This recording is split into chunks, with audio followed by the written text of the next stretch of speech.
HHDG.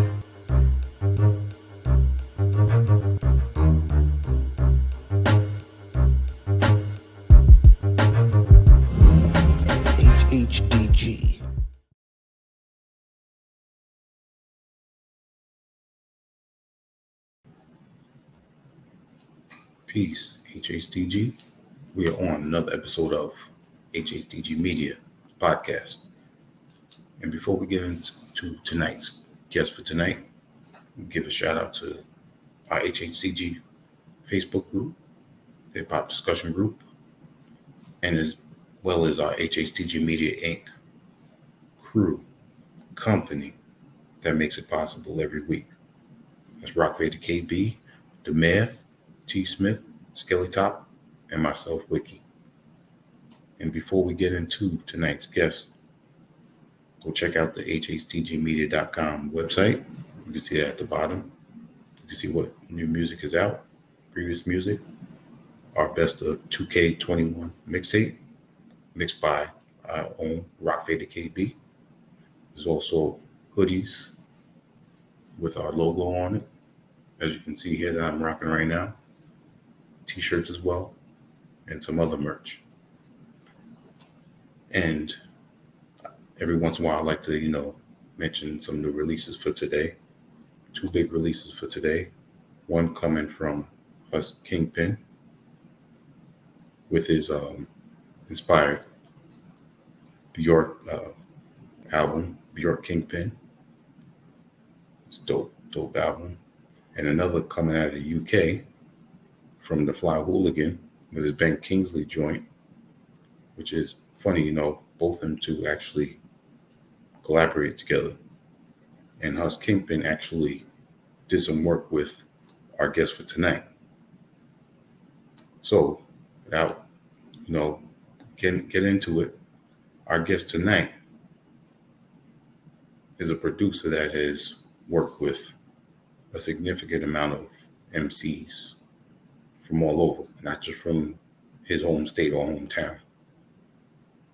He enjoys doing full projects with the artist, but he has a slew of bangers out there, just singles or certain tracks on their projects.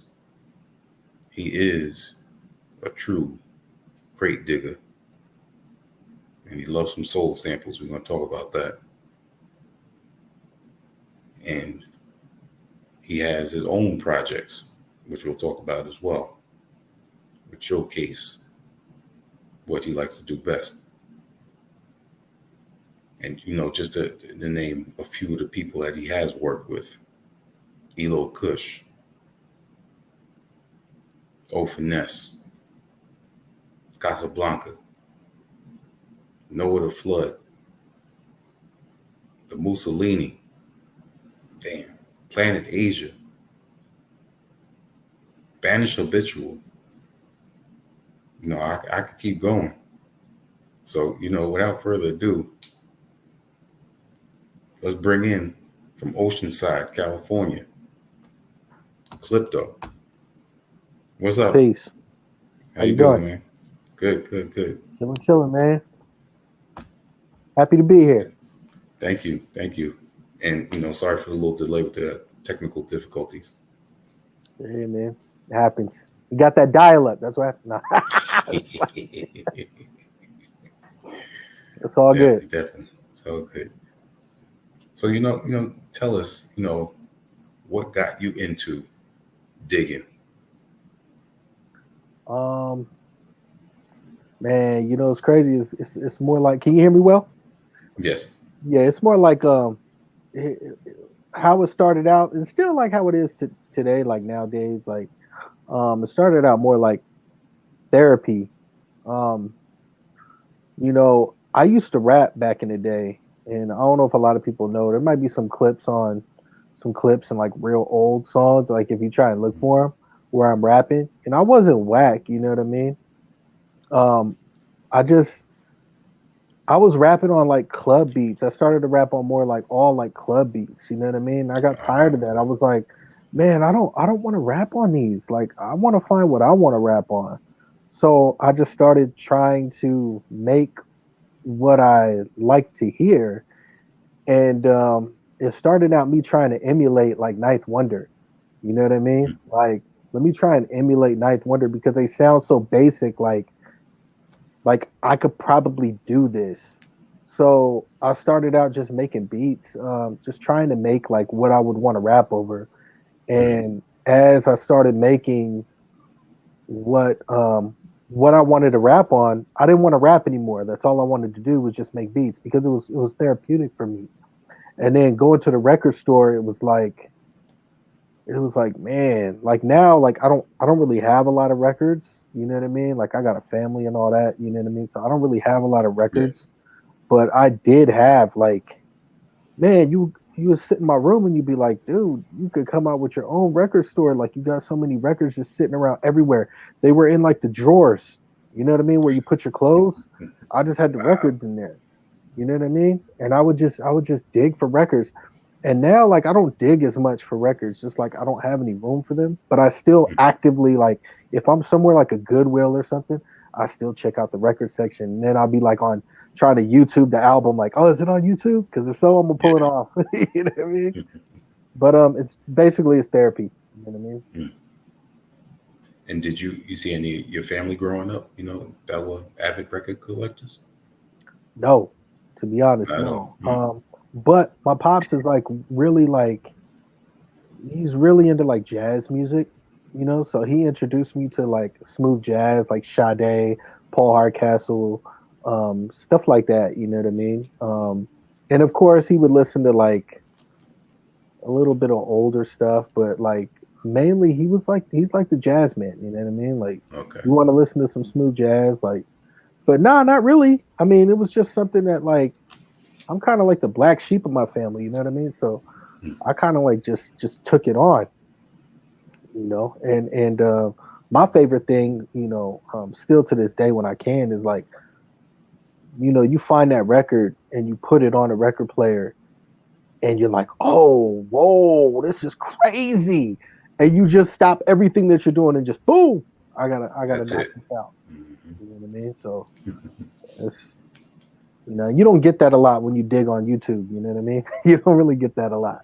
Like you can just because of the places that I dig on YouTube are a little bit obscure, but Yeah. you know, it's not the same feeling. You know what I mean?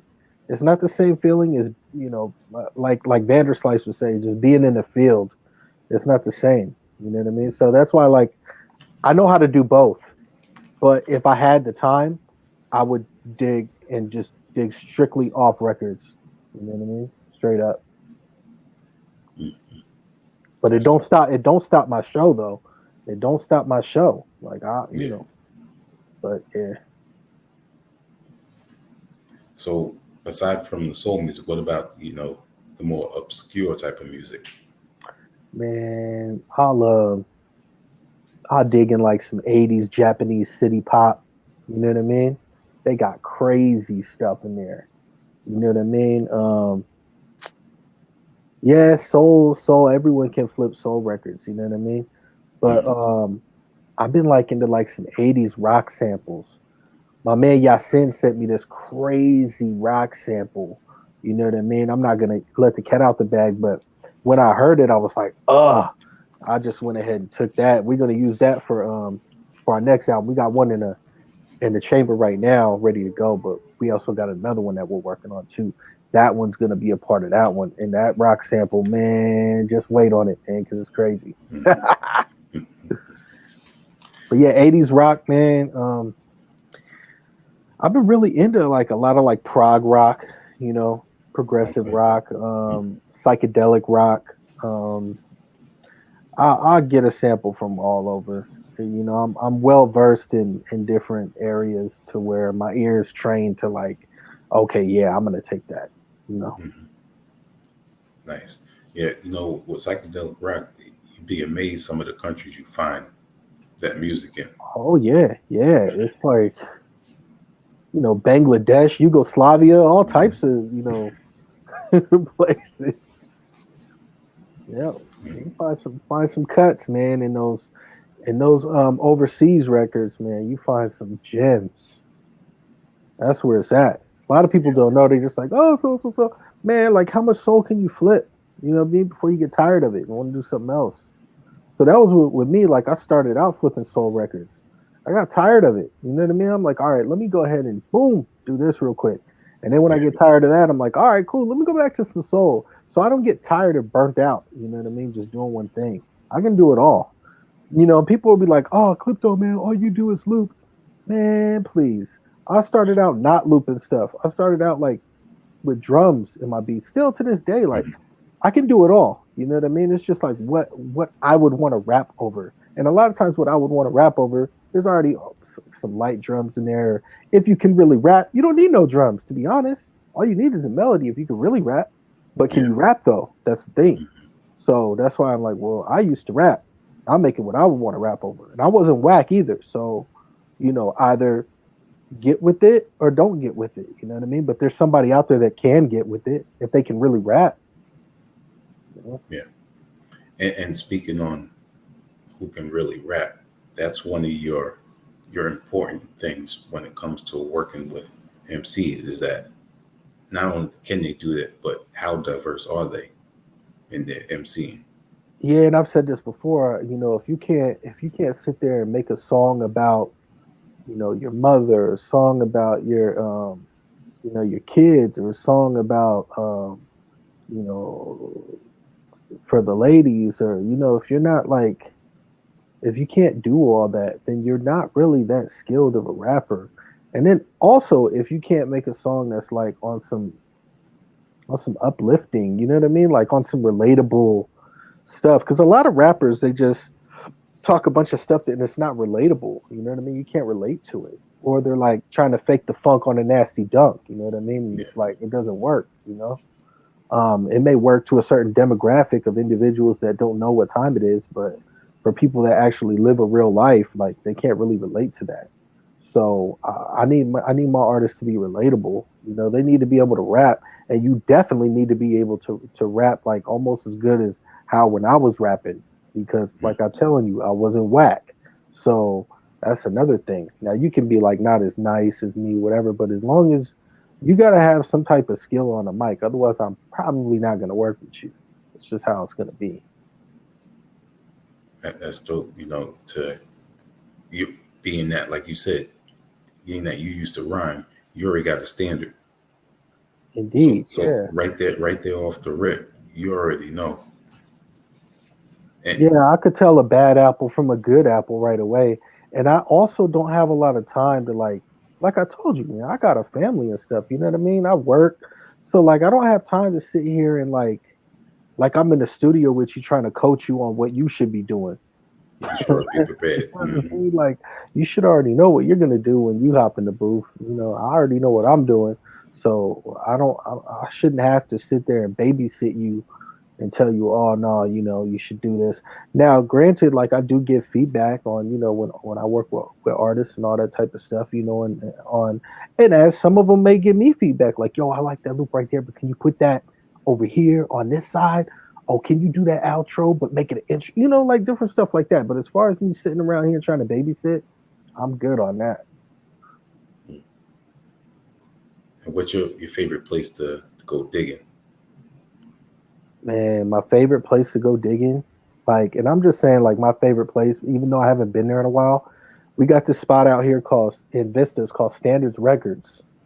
Um, Man, they got like some of the illest records, and the good thing about him, that the dude that owns the spot, is like I asked him one day, I said, what's how do you get all these like what dictates what gets thrown in the dollar bins? And he was Mhm. like, well, like sometimes I just look at them and I'm like, here you go, and throw them in the dollar bin. So I don't really like, sometimes like, yeah, I'll be like, oh, it's too good to go to the dollar bin. But other times I'll be like, oh, you know what, whatever.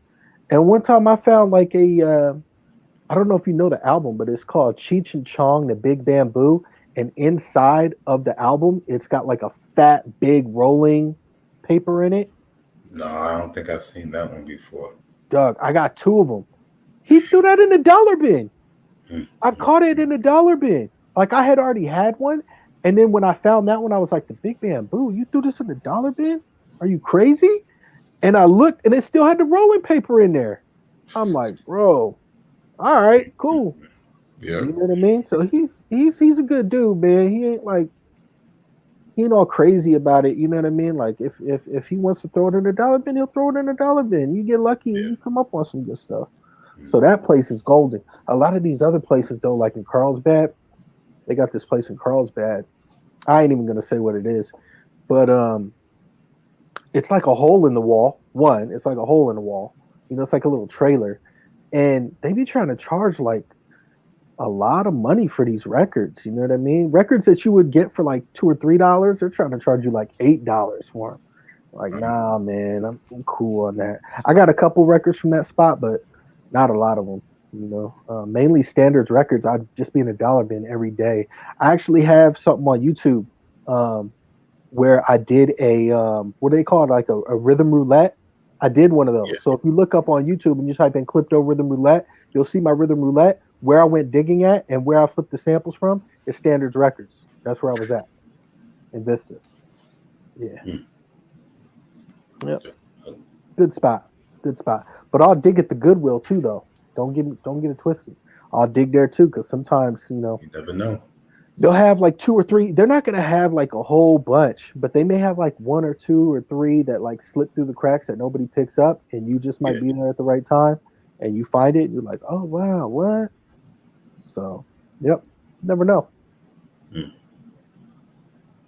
That's dope. And what's your biggest enjoyment in the whole process of producing? My biggest enjoyment, it's got to be coming out with the finished product. You know what I mean? Like I used to be like where I would just make a bunch. Well, I knew like there's gonna come a time where I'm not gonna have all day to make beats.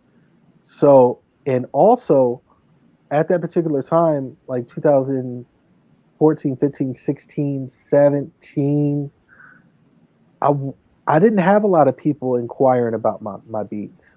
So I was just making them. And then I would move on and I would make some more. I'd move on and make some more. So now it's like if people ask me for beats, I have stuff that's like 2016, 2017 that may not have got picked up, and I have it for them. So I don't necessarily have to go and make, you know, another beat. And I've already done ran through all these samples. You know what I mean? Like a lot of these people that go, oh man, I just flipped such and such. I'm like, dude, I flipped that in like 2016 when I had all the time in the world. You know what I mean? So, but I'm sorry, what was your original question? Oh, the end result. The Yeah. end result is basically what I like now. I mean, back then it was probably making the beats because that's all I was really doing. And I got kind of frustrated. I was like, man, nobody wants these beats. Come on, man, these are fire. I'm like, all right, you know what? I'm gonna start remixing joints. I'm gonna show you how they sound on my beats now. Then you're gonna get it eventually. And I think that's kind of how people caught on too. But definitely the end result is what I like. You know, Mm. it's being able to actually craft something like a whole 10-track album with Yeah. an MC that you think is dope, and then coming out with it, and it's like, yeah, it's the greatest feeling. That's dope. Yeah. And you, what you just talking about that your remixes, Yeah. man. You got some dope remixes. And Oh, appreciate you. Which ones are your favorite ones? um, I'm trying to go back. The Hannibal Huss is still up there. Mm. Um, I think you did one a few years back. I'm trying to remember which one it was. It wasn't Redman. It was somebody else. Was it Daz Effects? It might have been. That one's cool. It That might one's have cool. been. Yeah. There's another one called like it's got like a Mob Deep. I got a Mob Deep one on there. Um, I got a Two Stings remix. That's got like Yeah. 22,000 plays. I'm like, I dang, remember that one. Yeah. y'all done played this out. I actually dropped a Conway remix on Pocket's page, and that one got like 40,000. Like it got like maybe like 16,000 views the first day. I was like astonished. I'm like, what? But you never know what's gonna stick and what's not gonna stick. You know what I mean? Yeah. I just know that well, I would like to think that I'm good at what I do. You know what I mean? So someone's gonna, take a Pick listen up to it on and it. like it. Mhm. And I think it's always great for, a producer to put their own style on or already well known track or project. Yeah, yeah. I like doing that. I even got like a Skilo remix. You know what I mean? The Superman. Hmm. Like Skilo was so like underrated because he was dope. His whole album was dope. And then I found out later that he produced his whole album. I'm like, what? Really? I'm like, you're even doper now. But yeah, man, I got a bunch of remixes with different stuff. I don't really get into a lot of the remixes as much anymore. But that's just because I'm always working. I'm always working on something. I'm always working on an album or something like that. So because I didn't have a lot of work, I needed to create work for myself. You know what I mean? I needed to create and establish a name so that people were like, "Oh, okay, he's dope. I like these people rhyming over his beats. It sounds good. Yeah, it does. Well, come on, come over here, rap on my beats." But I was never like chasing these cats though. You know what I mean? I never was really like chasing them. Like, oh, hey, come on, man, rap on my beats, man. Come on, please. Let Never. the music speak for it. I just let it speak, yeah. And that's how I like to do anyway. You know what I mean? I just like to let the music speak, and people like it, they like it.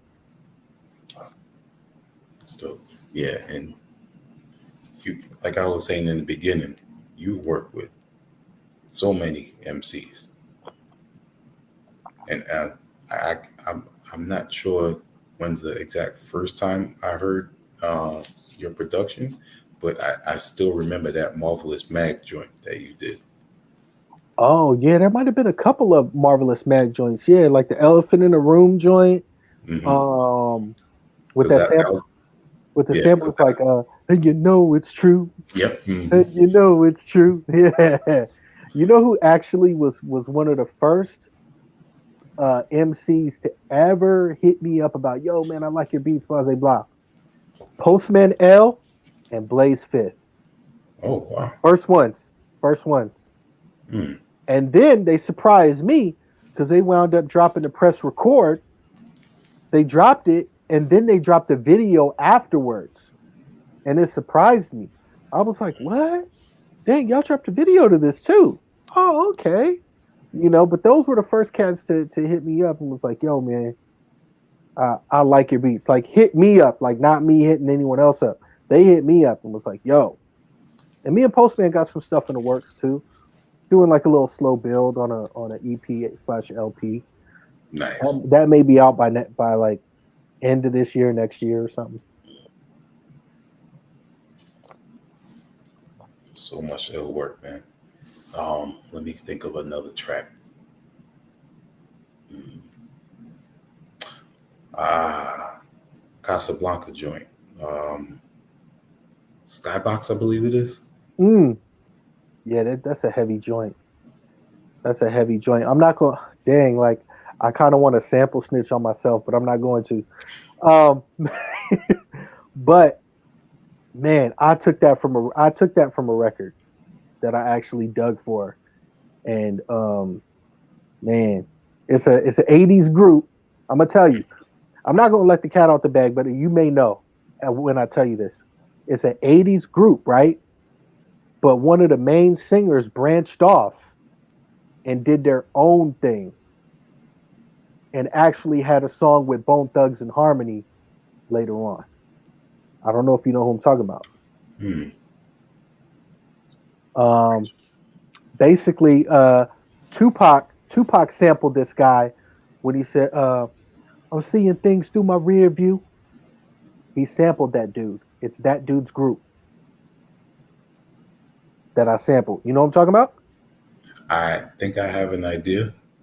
Yeah. Well, let me tell you. Well, I can't tell you that because Yeah, everyone's gonna don't. everyone's gonna get it if I say that. You know what I mean? Because it's like obvious. But starts with a G. I'll give you that. Yep. Yeah. But ooh, when I heard that and it was pitched because I had it pitched on a record player. So it was like, now it's on.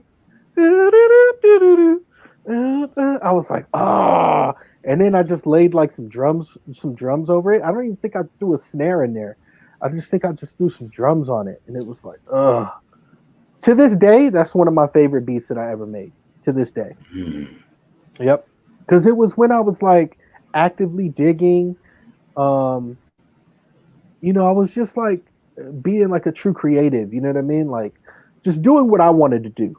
You know what I mean? And that was one of those times where I heard it and was like, oh. And it's no better feeling than that when you just throw on the record, you listen to and you're listening to it pitched. You're not even listening to it at the regular speed. Yeah. Good record. He did his thing on that record too. Shout out Casablanca.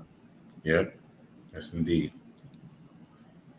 And how many beat tapes have you put out? Because I remember Curtis.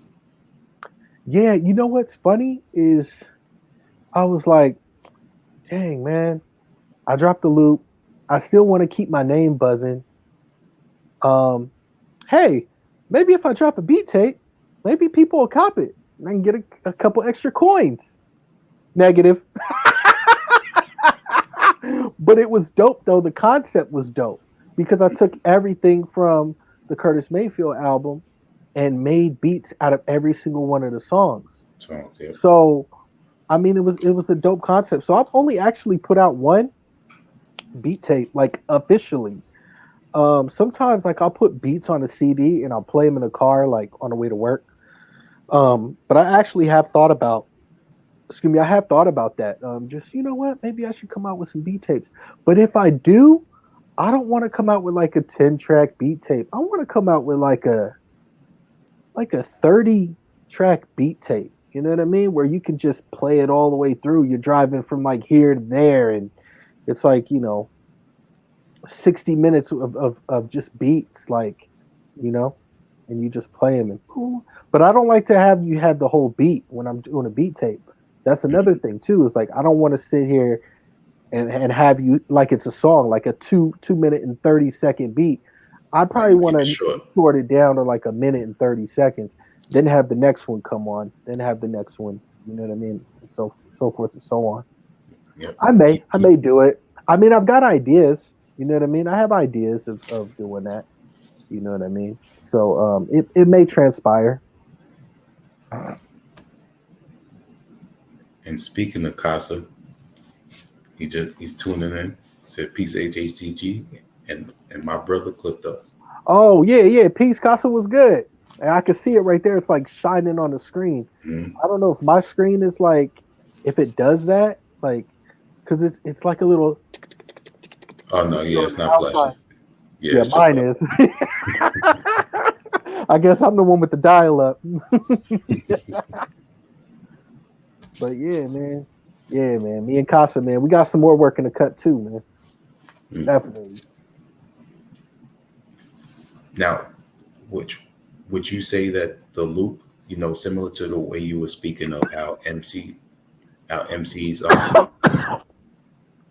to have a certain standard, is the loop your standard for any of your other projects that will come out after that? I would like to think so. I would like to think so. When we dropped the loop 1, I just wanted to make sure that all of the beats that I was cooking were like really nasty, and the same for loop 2. We wound up getting some different artists for loop 2. A few different ones, a few of the same ones came on, but we wanted to reach out to a few different heads too as well and get them on. You definitely gotta be grade A. You know what I mean? You gotta be able to spit, and it's not easy doing that, it's not easy getting a bunch of people together for like a compilation album because there's so many different you're dealing with people in different time zones, you're dealing with people that are doing other different things. They may put you on a back burner because they're doing stuff over here, and you may be next in line, so you got to wait until you're next, and then you get your verse. Um, you may wind up like what happened with the loop one. I wound up losing a verse. I don't know where it went, so I wound up hitting Noah again. Like, yo, no, I need that verse again. He was like, well, I don't even have that. I spit that when I spit it. I'll spit another one. You know what I mean? I wound up losing Elo Cush's verse as well. I don't know what happened. You know what I mean? Like just something happened to where like I accidentally deleted it or whatever. He wound up having to go and travel to the studio to do it again. So I wound up paying him to do it. I wound up chipping him off some bread to do it. I said, I need you on this album. I need you on the album. So whatever it is to pay for your studio time, let's go. You know what I mean? So there's certain things that happens to where a lot of the stuff is in your control. Some of the stuff is not in your control. Accidents happen. You misplace things, and so it was also a learning experience too. You know what I mean? To where next time you have anybody send you a verse, you better put that doggone thing in a specific folder. You know what I mean? Don't let that we transfer file sit there for too long because it's gonna expire. And now what? Now you stuck like Chuck. So learning experience, man. But it winds up being a good thing, man. Like it was a great thing, and it wasn't even my it wasn't it wasn't something that I said, yo, I want to do this. You know what I mean? Shout out my man Preem. He actually um, put that in my ear, like, yo, you should do a compilation album. You know what I mean? And I'll help you with the features, man. Let's just get it going. Let's get it started. And I'm like, all right, cool. So then we wound up doing a second one, and you never know, we may be able to do a third one. You know what I mean? There's no time or whatever, but it was a good thing, man. I think that people were waiting on this. They were waiting on the follow up to the loop. You know, Yeah. so it was good. It's well received stuff. But yeah, definitely I need that's what I need, man. I need dope MCs, you know what I mean? Dope beats, dope MCs, not dope beats, whack MCs, because it's just not gonna work out. It's not gonna have the same feeling that you would want it to have, you know. Yeah. And speaking of dope MCs, do you feel like you put them up to the challenge? Oh, like challenging an artist. Is it a challenge? I feel that it definitely is a challenge because I'm not giving you a kick and a snare. I'm not giving you that, even though there may be one in the beat. I'm not necessarily giving you like how I would. What is it? What is that group that impeach the president? Like, I'm not giving you that. Hmm. So since I'm not giving you that, that template is so easy to rap on. It's like, come on, man, impeach the president drums. Like, who can't rap on that? You know. So I'm not giving you that. I'm giving you stuff that's like left field. You know what I mean? And if you're not really strong in the rapping department, Yeah. it ain't gonna be a good look for you. So definitely, it's gonna challenge these MCs' pens, even if they're nice, because I'm not giving you what you would normally get. You know what I mean? But I also think that even me challenging these artists, um, they're excited to delve into uncharted waters. You know what I mean? They're excited to go there. You know what I mean? They're excited to be like, okay, you know what? Yeah, let's see what I could do with this. It's not like they're scared of it. So that's what I like too, is that the artists that I work with, they're not scared. They're like, okay, cool. Let's see what we can do.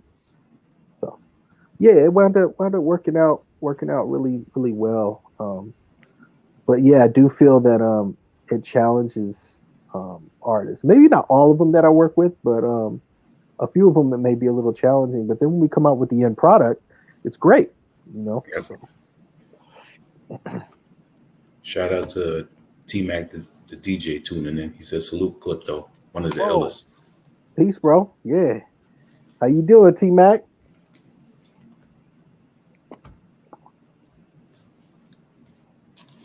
Yeah, I had an interview with T Mac a while ago. He's a good dude. Good solid dude. Good to hear. Yeah. Speaking on, Oh, go ahead. I was gonna say, speaking on, so many of these MCs that you work with, and they gotta be, like you said, up to a particular standard. I gotta talk about um, the Alpha Magneto cats that you work with. Oh, the great Oh, Shadow word. Magnetic. Oh yeah. Yeah. Man, they were like I actually met them through Preem. Like just working with them through Preem and Hmm. then kind of branching off and seeing about building with these cats. And they're really dope, man. Oh the Great has like a really dope style. Um Alphabetic has a really dope style. If you heard him on the bully rap, Hmm. like he totally came through and gave it that grit that it needed, bully rap. Um, really dope MCs, really talented brothers, man. And Alphabetic can actually make beats himself, Yeah. and he's dope. I think he's on the Lloyd Banks album on production. Yes. You Yep. know what I mean? So like that's heavy, man. These are heavy cats. And a lot of these cats, man, I say it all the time, like they need more recognition, man. They really need more recognition because they're putting on for Absolutely. the culture, man, and they're really, really dope. Really dope, underrated artists, man. Alphabetic and Oda Great are really, really dope. Shadow Magnetic too. Mm. Hmm. We're gonna keep it on the East Coast real quick with I'm not sure if I'm pronouncing his name right. Josh Rockwell or Josh Rockwell Oh, Joe's Rockwell. It's from, yeah, crazy because from like Boston. when we were doing the whole like technical difficulty thing, I like put the SoundCloud on because I'm like, let me just go ahead and peep the SoundCloud real quick, and that song came up, and I was like, man, this Wow. is heat. That Trailblazer joint and that Sadie's joint, man. And I was listening to it, and I was like, yo, we have to drop this on like something official because these joints are fire. But yeah, Jose actually hit me up, and he was a couple years back and was like, yo, man, I really like your style, man. We should work on something. And then I was like, all right, cool. So I sent him some joints, and then he was like, yeah, I like these ones here. And then when he sent them back, I was like, oh, these are fire. Mm. And I was like, man, let's get them mixed. So we wound up, shout out my boy Excel Beats. He mixed those records, Sadie's, and he mixed Trailblazer. So they definitely sound, so they sound, like the way they're supposed to sound. I was like, we need to get these records mixed, and we got them mixed, and they came out fire. I definitely want to do some more work with him in the future. I don't know what he's on right now, but whenever he comes back around, I'm sure we'll link back up and work some more magic. But yeah, he's dope, Yeah. really dope. And it's funny, you know, around 2016, 2017, I was discovering a lot of artists through SoundCloud, and he was one of those artists around that time. Oh, word, yeah. And that was like during the time like the fall of the blogs was going on during that time. A lot of the blogs started to fall off. You know what? And this is what I think. Like once the vinyl came into play, once like people started getting their stuff pressed on vinyl, Hmm. like the blogs, and I don't know if it was, if that has something to do with it, but then the blogs kind of fell off. But that was a good time during that 2016, 2017. That was a great time to like develop yourself as an artist so that people can know who you are. You know what I mean? That was a great time. SoundCloud was popping. It was a Yeah. great time to be on SoundCloud. Like I haven't been on SoundCloud in a long time. I just usually send my stuff to Paka or he grabs it and puts it on his page. So that's kind of how we've been doing it because YouTube is like where everyone goes now. Yeah. Um, but I was checking something on SoundCloud just recently, and I was like, "Oh, dang, you got a lot of plays on this on SoundCloud." So it is still popping. You know what I mean? Like people will still check your stuff out on SoundCloud. May have to get back into it. Yeah. I'm one of those people, I'm on SoundCloud. I check all avenues for music. So, Mm, yeah, yeah. You got to utilize all your stuff, man. I only utilize like now. I only utilize IG and YouTube really, and mhm. when I utilize YouTube, it's not on my own page. I'm usually just throwing my stuff to Paka so he can put it on his page.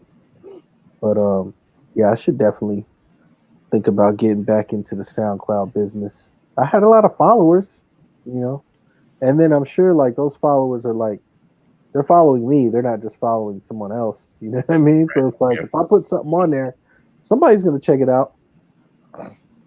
Yeah. And tell me how you discovered O Finesse out of Denver. Oh, finesse! I actually reached out to O Finesse, working with Mussolini. Mussolini Mhm. had him on a Blood Diamonds joint. I was like, "Oh, who's that on the Blood Diamonds joint?" He was like, "Oh man, that's my boy O Finesse, man, out of Denver, Colorado." And I was like, "Word, all right." So then I wound up hitting O Finesse, like, "Yo, man, we should work on some things, man." It was actually a good time because I was like, I wasn't really working on anything at that time, like not too much. My plate wasn't that full, and I don't think his plate was that full either. So it was like perfect timing for us to work on something, and we wound up coming out with the Prodigal Son. I don't know if you heard that album, Yep. but yeah, it's a dope album, man. There's a lot of different styles, a lot of different cuts on there, different features on there. It's a really solid album. I was really impressed with how everything came together with the skits and everything like that. And that's all open S, you know what I mean? Even with the joint, he's like, "We gonna make it to the top." You know what I mean? That joint, make it to the top. He has a skit in there, and he's like, "You said we were going to the top. You said we were going to the top. That's why we came." You know what I mean? And I'm like, "Where did you find that?" Because it like matches like perfectly with Perfect. Mhm. with the joint. And he was like, "I just came across it one day." So everything was like organically like came together like that. But definitely through Moose, you know what I mean, working with Moose and then O Finesse hopping on that joint. And I just reached out to O and it's like, "Yo, we should do something." O Finesse is dope, man. Both of them Yeah. cats is dope, man. They got some good stuff out. Mussolini too, man. We got some stuff in the cut as well. So, but yeah, man, that's how that worked out. Yep. Yeah. Mussolini, he's another one.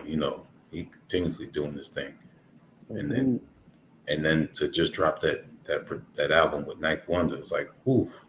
Yeah, it's crazy, man. Yeah, and it's a dope album too. You know what I mean? So definitely got to give props where props is due. You know. Definitely. And speaking of giving props, got to shout out Chong Wizard, Chong Wizard Hmm. Records out of Vancouver. I mean, you got Oh, you got placement on not one of the Infinity series, but multiple ones. Tell us how you linked up with Chong Wizard. you know what? I think like um he might have hit me up in a DM or whatever and was like, "Yo, I'm working on these albums. I'd like you to be a part of it. If you want to be a part of it, I like your sound." And that was during the Star Wars tape that he did. Hmm. So I was like, "All right, man, I'll send you something." He was like, "Yeah, but it's got to be like Star Wars. Like the beat has to be like Star Warsy. You know what I mean? It has to have like I don't know if it was like a sample from Star Wars something like that. And I was like, all right, cool. And I wound up. I remember I was like before work. I might have been on my off day, and I sat there for like an hour and for probably like an hour and a half. Like, what in the world am I gonna sample from Star Wars to make a beat out of? I was like having writers or producer block like crazy. So I just wound up putting the score on, and I put the score on, and then I remember saying like, "All right, Joe, I'm gonna have to put some drums on." I'm gonna have to put some drums on one of these joints, man, because this whole looping stuff ain't gonna work for this. So I wound up taking some ill drums, and yeah, and I wound up doing the beat, and the beat was dope. And he actually told me that he's like, "Yo, man, that's one of my favorite cuts on the album, man." I'm like, word? He's like, "Yeah." I'm like, "Cool, I'm doing something right." And then like, so he's just kept reaching back out, and when he was doing the Infinity series, and he would tell me, "Yo, man, this might be dope for the Infinity series," and I'm like, "All right, cool." And then he was like, "Yo, man, if you got something that sounds like comic bookish," and I'm like, "All right, cool." You know what I mean? So I would just send him joints. You know what I mean? Like that sound kind of comic bookish. And there was one, and this is what I tell you, it's like everything was meant to be because I didn't really have to try too hard. You know what I mean? Yeah. With these things, I didn't have to try too hard. It wasn't like I was breaking my back. You know what I mean? Even the Star Wars stuff, I wasn't breaking my back. It was just it's something new. You know what I mean? So I have to sit here and attack it like it's something new. You know what I mean? So once I got acclimated to Star Wars and the sounds of Star Wars and what I can do, then it was fine. You know what I mean? But I wound up finding the sample the very next day or that same day for the League of Extraordinary Gentlemen. That one where it's like burr, burr, burr, burr, burr. I wound up finding that like the next day, so I didn't have to try too hard to look for something. It just fell in my lap. You know what I mean? So that was a lot of this stuff was just real organic. You know what I mean? Like it was just right place, right time, and the vibes was right, and you didn't have to, look too hard or break your back for these samples that you're trying to find to make stuff fit. So it's definitely a good look too, man. And he wound up sending me those everything I was on. He wound up sending it to me. So shout out to Chong Wizard, man. I got albums. I got vinyl, and that was actually having my name on a vinyl, and that was only like my like third time or whatever, fourth time. And then just having your name on vinyl, like there's something special about that. Something that's timeless. Yeah. Physically in your hands, seeing your name on it. Yeah, definitely. And I try to make a habit of that. Like everything that I'm on, I try and get it. Whether they send it to me or not, I try and like buy it so that I can have one. You know what I mean? That's kind of like my thing. I've been slacking a little bit, but for the most part, like I have probably like 85% of everything that I'm on. If there's a physical copy, I probably have it. And one of those physicals that I wanted to talk about.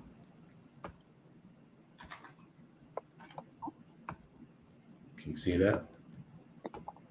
Uh Gunpowder oh, Gunpowder. by us Kingpin. It's Kingpin. Yeah, I was actually playing that the other day. There you go. Oh yeah, I see. Yeah, I didn't. See, with me, I'll be honest. Like, I don't actually peep full albums unless like I play them in the car on the way to work.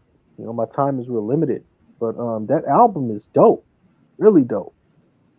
And the fact that Huss reached out to me for that joint, man, you know, it meant a lot. You know what I mean? I'm like, yo, all right, cool. I know you're gonna do something special with it.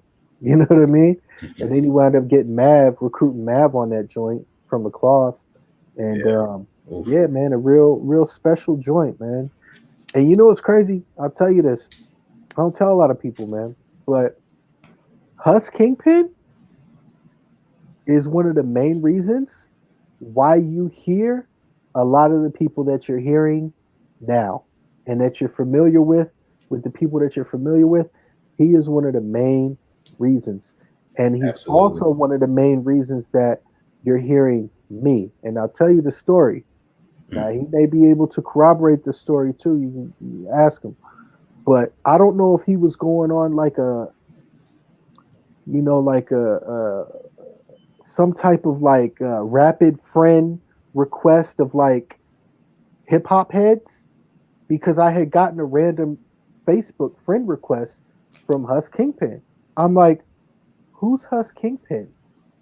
So I go on there and I look and I see who Hus Kingpin is, but I don't necessarily see that much music. I may see a little bit, Okay. when he did the EP with Check Strangers or whatever.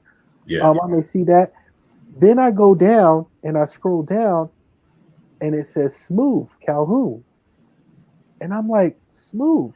I've heard that name before. Where have I heard that from? And then I'm like, oh, he's the one that rapped on that beat of Strawberries. He's the one that did that. Because I was a fan first of hip hop. So that's why I was like, oh, Smooth? That got me to hit Smooth up and start sending Smooth beats.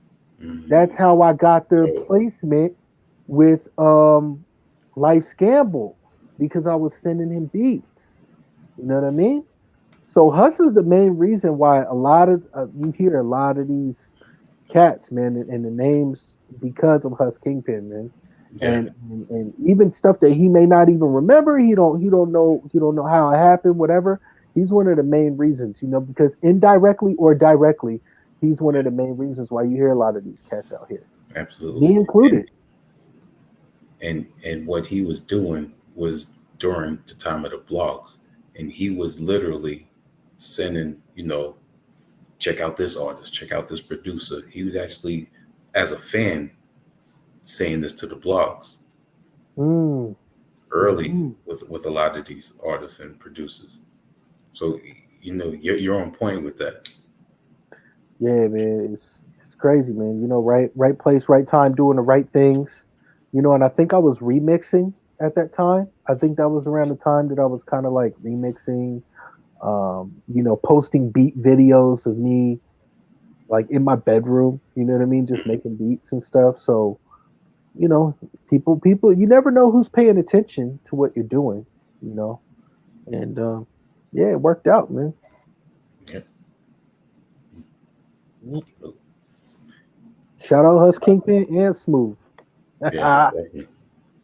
Shout out the connection and the winners. hmm Yeah, all of them. They're all dope. You know what I mean? Mm-hmm. Rosati, June Life, all of them. Rosewood. Rosewood's really dope too. Those, yeah, dope. Yep.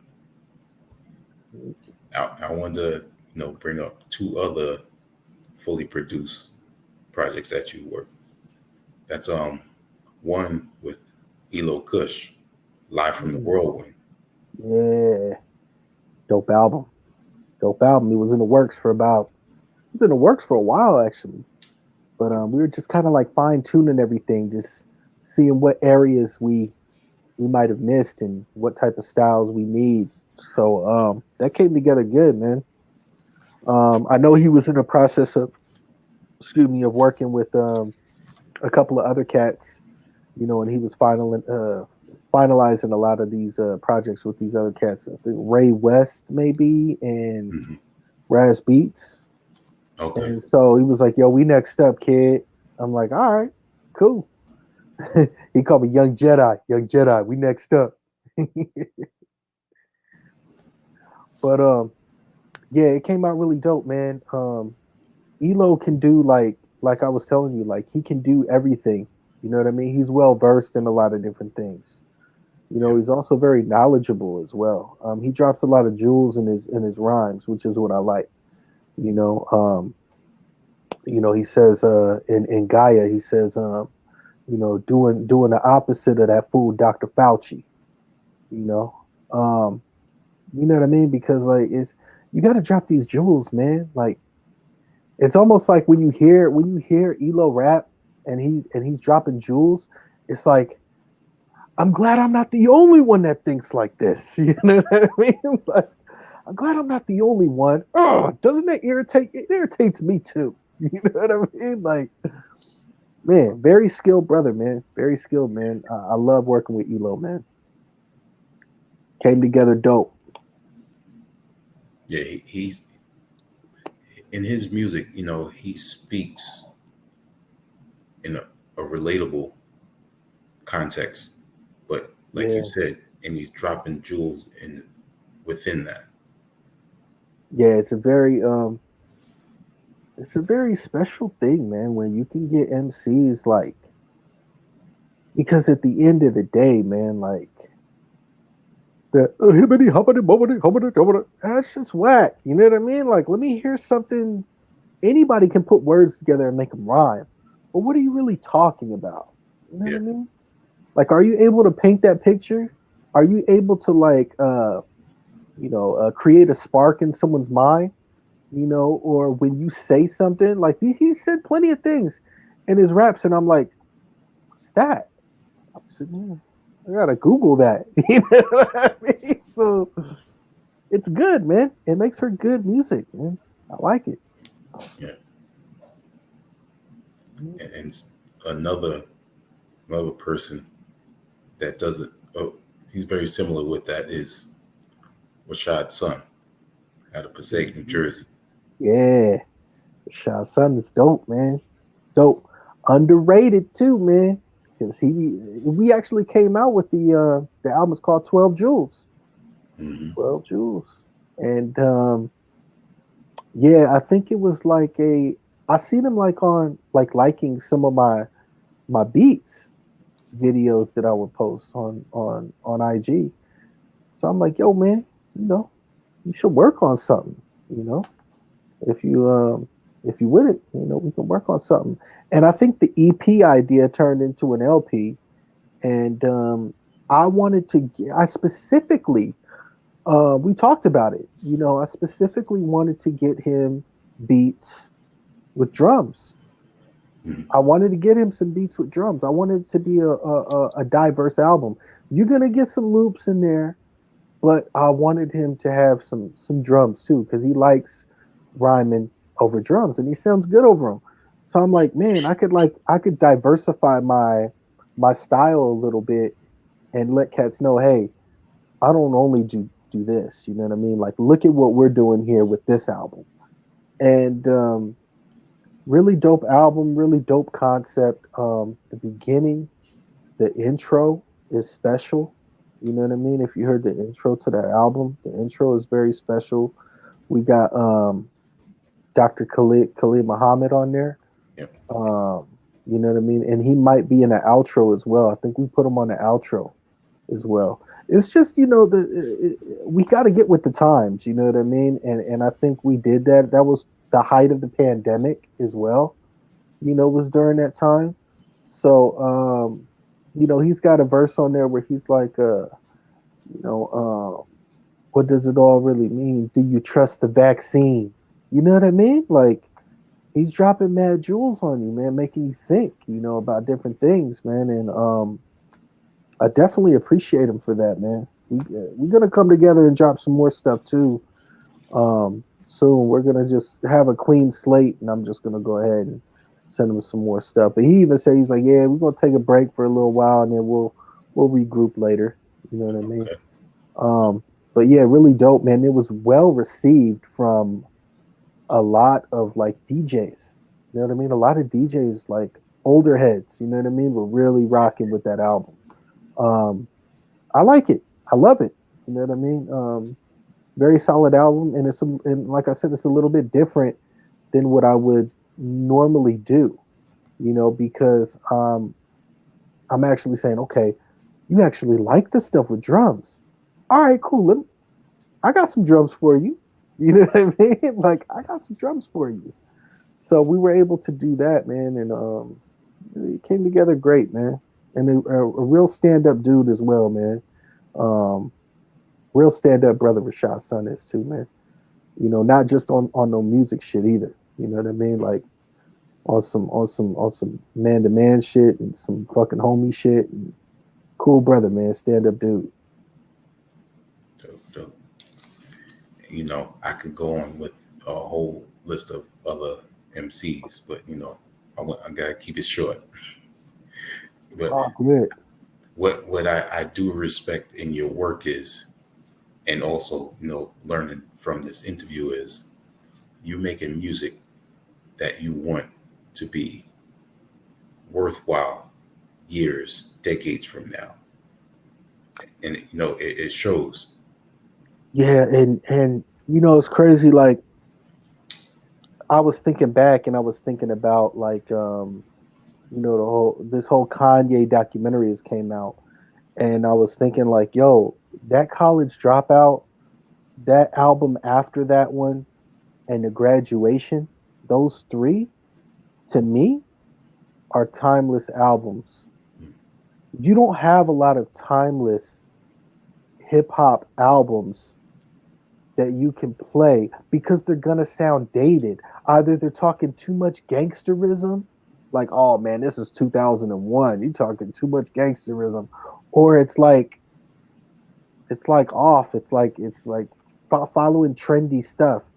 Yeah, That and it's like that's what you got to do. You got to make the music that you want to make, not the music that some record company wants you to make. You yeah, know what I mean? And that's why I think those three albums from him were really special because he did what he wanted to do and didn't care about what everybody else was saying. He put those albums out and they were timeless albums. You can relate to those albums still to this day. And that's what I think is missing from hip hop is of course everyone wants to do the whole um now everyone wants to do the drumless loops. Everyone wants to do that. Everyone wants to do whatever, but that's not just what I want to do. I don't just want to make drumless loops and get nice rappers to rap on them. You got to be saying something.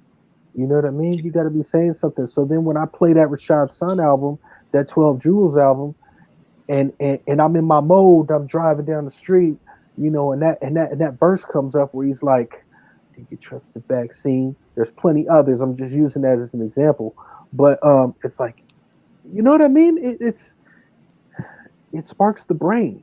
It yeah, gets the wheels turning, and that's what I think. That's what I like about those three albums from Kanye. In the very beginning, is it gets the wheels turning, and it doesn't sound dated because those albums could have came out right now, and they'd be good albums. You'd love them. That's what I think is missing. A lot of this stuff sounds, you know, even though they may be using like old samples or whatever, it don't sound right. A yeah, lot of people are too busy trying to follow the trends and all that. Let me talk a bunch of gangsterism on a dusty loop. That stuff's been done how many times? You got to get creative with it. You know what I mean? And still be relatable. That's what I think it is, man. Because at the end of the day, we're all human beings and we all go through similar things. So why not be relatable and try to relate to someone? That's what made good music, is because when you were listening to James Brown, you felt that when he was saying, "I'm mhm, black and I'm proud." You felt that. You know what I mean? During that time, it came out and you felt that. So now you can walk down the street and you can say, "I'm black and I'm proud." You know what I mean? It's like you give people, I don't want to say it like this, but when Trump came into office, a lot of the racists came out of the woodworks because they had a figurehead. You know what I yeah, mean? They had a figurehead now, so now they feel comfortable to where they can come out. Same with all these transgender folks. Now that you done okayed everything, now that you got this figurehead out here to where y'all are okay this gay marriage, now y'all feel comfortable coming out the closet, coming out walking down the street with no clothes on and rainbow flags. Now y'all feel comfortable because you got a figurehead. Well, we had that. We had these figureheads did. that were coming out, like James Brown. We had the figurehead. So now we don't care. Say, I'm black and I'm proud. You know what I mean? So we're missing those figureheads in hip hop, man. That's what we're really missing. And Kanye is a good figurehead, for us. And he definitely needs to people need to give him his flowers because he's one of the only ones, that's up there. Him, Kendrick, you know what I mean? J. Cole, but it's very, very few. Very, very few. A lot of these other cats are just worried about making a quick buck. you'll get on there and jucking and jiving and make a quick buck. Whereas like we back in the day we had these figureheads, man, and that's Public Enemy. We had these figureheads, man, during that time, man, and I think that's what's missing. We need to have more figureheads so that we can be more comfortable with saying the stuff on record that needs to be said. You know what I Yeah. mean? Straight up. And to piggyback on what you're saying, those artists are out there. They're just not prominent the way they were when we were growing up. And for them to be on that platform, that that balance that we had on the radio, we know that that's gone. So we Yeah, just need them to have that more exposure, the way Public Enemy did, the way X Clan did. We know those names. yeah. That's what we That, need from them, because they're definitely out there, and a lot of them do a lot for their communities. But as a whole, to say that person's name and be like, oh yeah, I know what they're about. We don't have enough of that. yeah, there's not enough, and it's not necessarily our fault either, Mhm. because they're not going to give they're not going to give these cats that are actually speaking the real. They're not going to give these cats the platform. Absolutely. X Clan and all that. They not finna be having no more X Clan. They ain't finna have No. no more of that going on. No more pro black uplifting Absolutely. messages. And shoot, it could be pro black, it could be pro humanity, pro uplifting, anything. They don't want none of it. They just want all garbage. You know what I mean? To keep you distracted. And Yeah. that's not what the people, especially right now, man. People need the real, man. I think the real would be, it'd be a good time for the real to come back. And I realize that the powers that be, they control, all of these things, man. But if they didn't and we had our own platforms, that we had millions of people, you know but slowly but surely we speak it into existence. You know what I mean? Absolutely. So I mean, it's only a matter of time when people stop going to MSN and CNN and all these types of places that they're going for their skewed truths. You know what I mean? They're skewed truths. That's what I like to call it, because it ain't truth. It's all half lies and stuff like that they try to portray in the media. So it's only a matter of time before people actually start doing the research and getting down to the get down of what's really going on in the world. And then basically when they find that, then they'll want to find artists and stuff that are going to reflect the same type of stuff that they're feeling, Yeah. which is what I've been doing. Is finding these same artists that are like minded like me, and we on the same wavelength, and we slowly trying to get this information out to the people, and we doing it through hip hop. Higher infinite power healing our people. So higher infinite power healing our people, and that went to rap, and it became something else. Hmm. You know. Oh, Damn it, y'all. We're sorry about this, but we had a couple technical difficulties at the end of this episode. But nonetheless, shout outs to Wiki Ian doing his thing as always, and the special guest Clypto for coming through all the way from California. Please make sure y'all visit us at hhdgmedia.com and follow us on all social media platforms.